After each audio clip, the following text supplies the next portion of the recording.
Selamat pagi, selamat menikmati anugerah Tuhan. Mengawali berbagai kegiatan kita hari ini, kita akan dituntun firman-Nya. Sebelum membaca dan merenungkan firman Tuhan, marilah kita berdoa. Bapa Surgawi, sebentar lagi kami akan membaca firman-Mu. Kami berdoa agar kami mampu menyelami isi hati dan kehendak-Mu lewat firman-Mu ini. Karuniai kami pengertian dan persiapkan hati kami dengan kuasa Roh Kudus-Mu, agar kami dapat menerima sabda-Mu dengan penuh sukacita. Dengan firman-Mu, kami semakin mengagumi kemuliaan dan keagungan-Mu, dan semoga kami bisa bersaksi demi nama-Mu. Doa ini kami mohon dalam nama Tuhan Yesus Kristus, Juru Selamat kami. Amin. Pembacaan Alkitab dari Kisah Para Rasul pasal 13. Kisah Para Rasul 13 ayat 26 sampai ayat 34. Demikian bunyi firman Tuhan. Hai saudara-saudaraku, baik yang termasuk keturunan Abraham maupun yang takut akan Allah.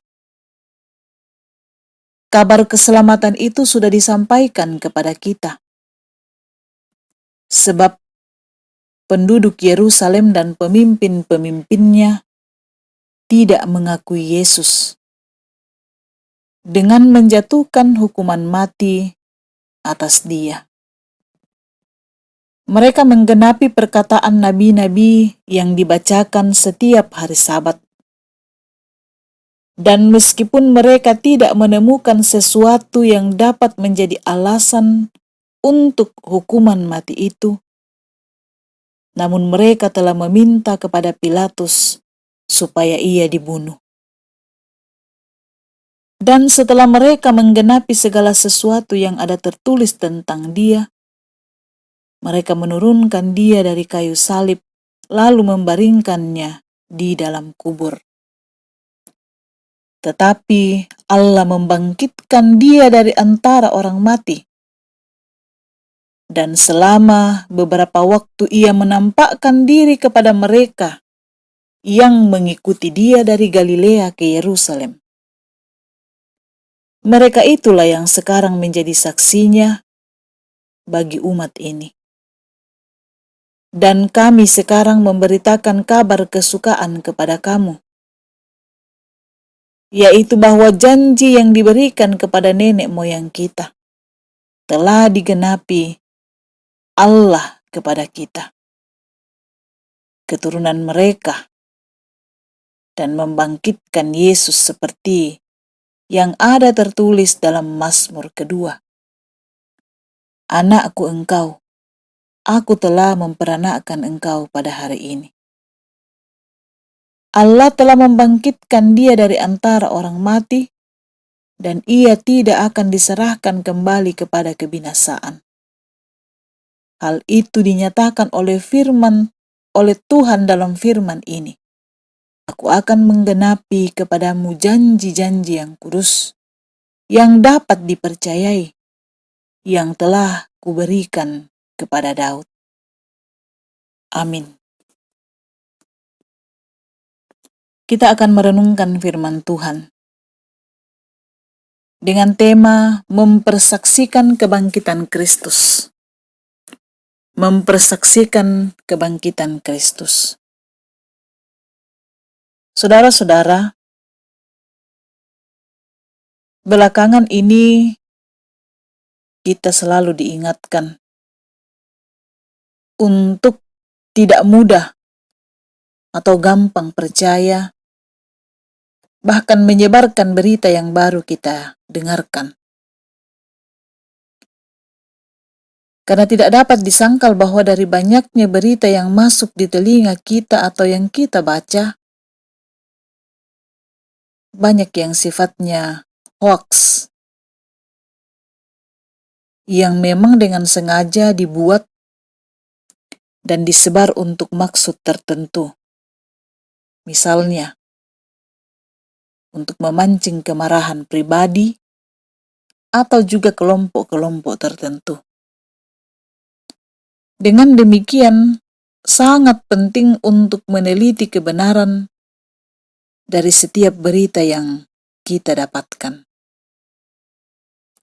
Saudara-saudara, Rasul Paulus dan kawan-kawan dalam bacaan kita saat ini dikatakan bahwa mereka sudah dan sedang berada di Antioquia, di salah satu daerah yaitu Pisidia.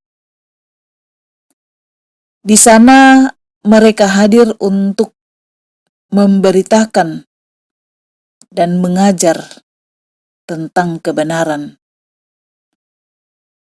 Namun Paulus sadar bahwa tentu tidak mudah baginya untuk melakukannya.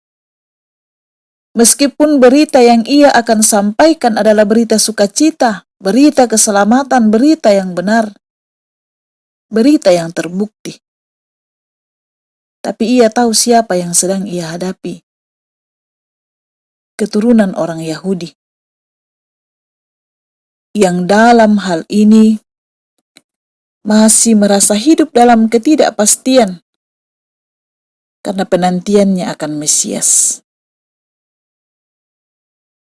Olehnya itu, sebelum melanjutkan pengajarannya, Paulus berupaya mengulas balik kasih Tuhan yang telah dinyatakan bagi nenek moyang mereka, sampai pada pemberitaan Yohanes Pembaptis tentang Mesias.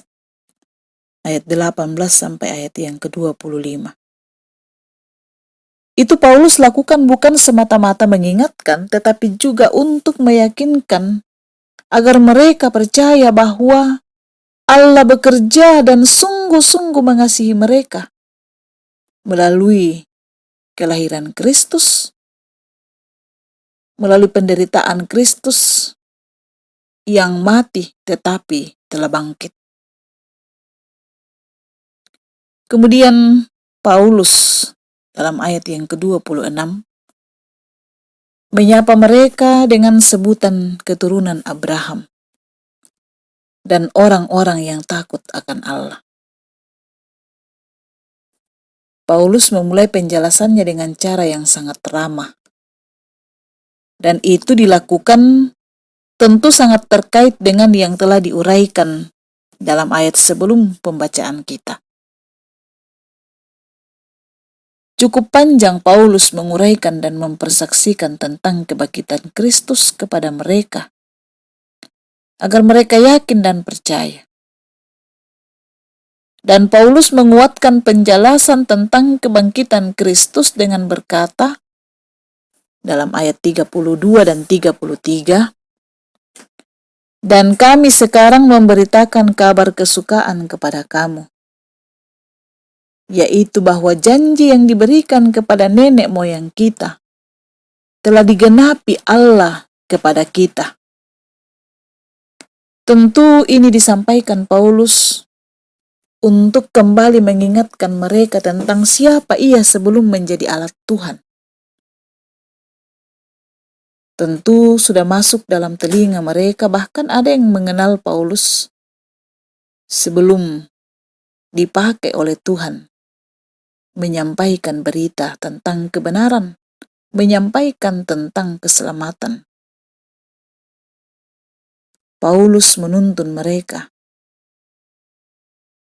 untuk tahu dan percaya bahwa sesungguhnya penantian mereka, yaitu pengharapan mesianik, telah digenapi secara sempurna di dalam Yesus Kristus, sebagaimana yang telah dinubuatkan dalam perjanjian lama. Dalam pembacaan kita, Paulus menguraikan bukti-bukti tentang kebangkitan Kristus itu. Dan ini adalah berita yang benar. Kebenaran berita ini adalah hal yang sungguh terbukti dan menyukakan, olehnya patut disambut dengan sukacita. Sambutan para rasul dan orang-orang percaya yang telah menerima berita kebangkitan Kristus dengan sukacita sebagai bentuk respon mereka, bahwa mereka sungguh-sungguh percaya dan gembira atas berita keselamatan ini. Maka saat ini kita juga diajak untuk meresponnya. Dalam ibadah hari Minggu, bahkan dalam sepanjang minggu ini, kita merenungkan firman Tuhan dalam tema kerjakanlah kehendaknya. Kerjakanlah kehendaknya menjadi tanggung jawab kita sebagai orang percaya. Wujud sukacita menyambut anugerah keselamatan melalui kebangkitan Kristus, maka hidup ini akan dijalani sesuai dengan kehendaknya sebagai rasa syukur kita atas keselamatan yang telah dianugerahkan Allah dalam Yesus Kristus. Olehnya, sambutlah dengan sukacita. Teruslah menjadi saksi-saksinya di dunia ini. Roh Kudus akan menolong kita untuk melakukannya. Jadilah saksi Kristus yang setia dan taat senantiasa. Amin. Marilah kita berdoa. Terima kasih Tuhan atas firman-Mu yang Engkau sampaikan pada kami. Kiranya apa yang Engkau firmankan bisa kami mengerti masing-masing, dan kuatkanlah kami untuk melakukan apa yang Engkau firmankan sesuai dengan kehendak-Mu. Biarlah perkataan-Mu menyegarkan jiwa kami, menghidupkan hati yang lemah dan lesu, dan membangkitkan harapan dan kasih, serta kami mampu menjadi saksi-saksi Kristus yang setia. Berkatilah hidup kami, agar kami tetap dapat berkesempatan mendengarkan firman-Mu kembali.